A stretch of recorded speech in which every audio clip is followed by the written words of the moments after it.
Alright, back for another beer review, and today I'll be reviewing yet another beer from the Harpoon Brewery, and they're out of both Boston, Massachusetts and Windsor, Vermont, and this is their Winter Warmer, the 2022 release. So they're calling this one a Cinnamon and Nutmeg Holiday Ale. It comes in at 6% alcohol by volume, 23 IBUs at the time of review. This bottle is approximately 2.5 months old. So it's been a while since I've had this one. It's another, seasonal from Harpoon. The last one I reviewed from them was their, their Flannel Friday, which is hoppy amber ale. It was pretty good. It's been a while since I've had this one, and this is the 35th release of this one because they released this one for the first time back in 1988. It says 35th annual on the label. It also says on the neck here, caramel malt combines with seasonal spice for a holiday tradition that's extra nice. Let's see what they did there. Winter Warmer pairs best with your favorite sweater and the warm crackle of a fire. And on the back here, it says our holiday tradition since '88. New England's first seasonal craft beer release. This delightfully spiced ale has satisfied many a holiday partier. It says, from the cozy pubs and apartments of Boston to the snowy lodges of Vermont's green mountains. Enjoy with friends and loved ones and let the revelry begin. Okay. I just love how everybody is in the festive mood, and they talk about it and whatnot. And at the end of the day, I always forget how this goes. Yeah, it goes like this. You would think it doesn't matter, and it really doesn't. But anyway, so a lot of winter warmers from America are very akin to pumpkin ales, where they have spices, and a lot of the spices are the same. You get your cinnamon, your nutmeg, your allspice, sometimes your clove, things like that.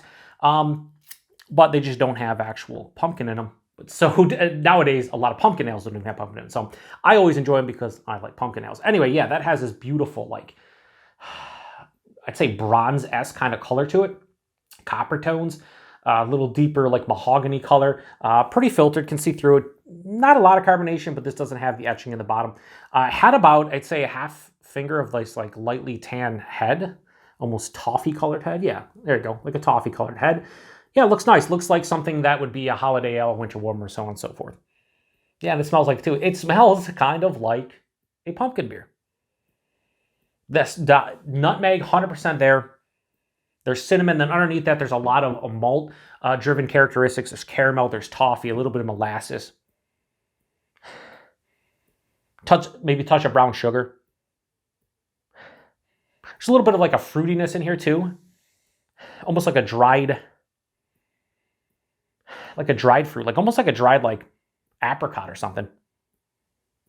There's a little bit of a touch of a floral, earthy kind of hop note. But this is really nutmeg, cinnamon, malt forward, so sweeter, caramel, toffee. That dried apricot is really cool, or maybe even like a cranberry. Yeah, it smells festive, and I want to get into it. So cheers, everybody.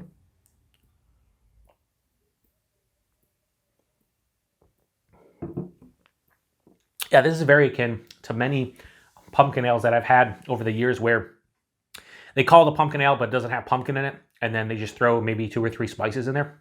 That's kind of what this is. And I can understand the allure to this one, especially if you are fireside, or you went skiing and you want something to kind of warm you up a little bit and be festive and have spices that kind of remind you of the holidays. Buying this one's lower side of medium body. The mouthfeel, really crispy, medium to maybe a touch over medium in terms of the carbonation. Definitely spritzy on the palate. The taste, though, the nose carried over, but I like that the spices aren't, for me, over the top. They're noticeable, don't get me wrong, but they're not over the top. First thing that hits me is the nutmeg. Right after that, cinnamon. It dives underneath the palate. And what I like is it's not an over-the-top, drying kind of a spicy kind of note, especially from the cinnamon. It's just kind of maybe a sweeter, fireball kind of cinnamon. Almost candy. Right after that, there's caramel, there's toffee. There's a toasted white bread. And then there's a little bit of that dried apricot, maybe a touch of cranberry. Different. I mean, I could see somebody drink this. I could see a lot of people, have this beer and then pull out different fruity characteristics that maybe you don't get, and then vice versa. And I could see somebody drinking this and be like, dried apricot, what the fuck are you talking about? But then they'll be like, oh yeah, there's red apple, there's whatever. It's to each their own. Right? We all have different palates. There's a nice fruitiness, almost halfway through the palate.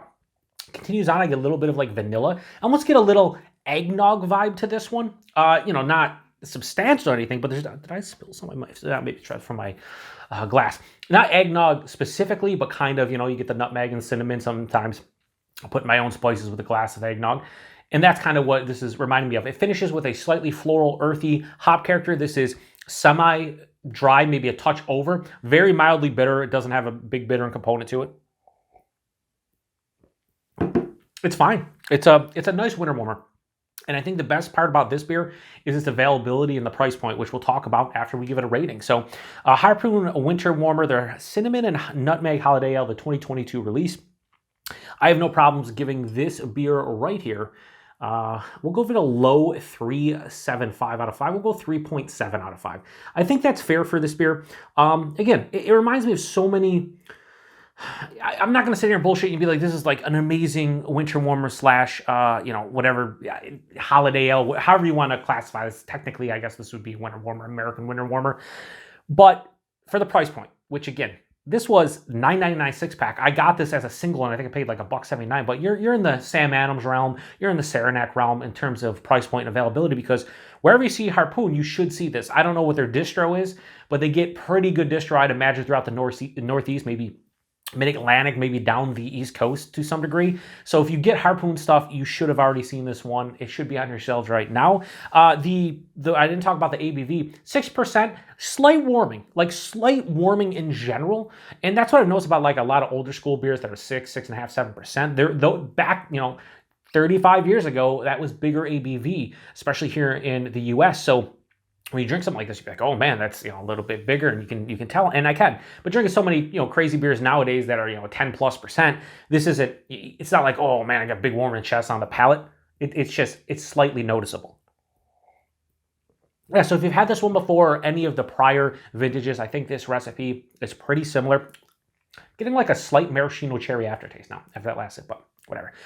This recipe, I'm pretty sure, doesn't change at all. But if it does, let me know what you think about prior vintages. Maybe what's the oldest winter warmer from them you've had? Have you had maybe the release from 20 years ago, 25, 30 years ago? If you're in the Massachusetts area, maybe you used to drink this one back in the early mid-90s. Who knows? I don't know. I'd love to hear from you if that is the case, though. I'm enjoying this one. I've always enjoyed this one. I've had it probably like 3 or 4 times now, different vintages, and it's always very similar to me. So anyway, appreciate everybody stopping by for another beer review here on the Beer Patrol. To the next one. Cheers.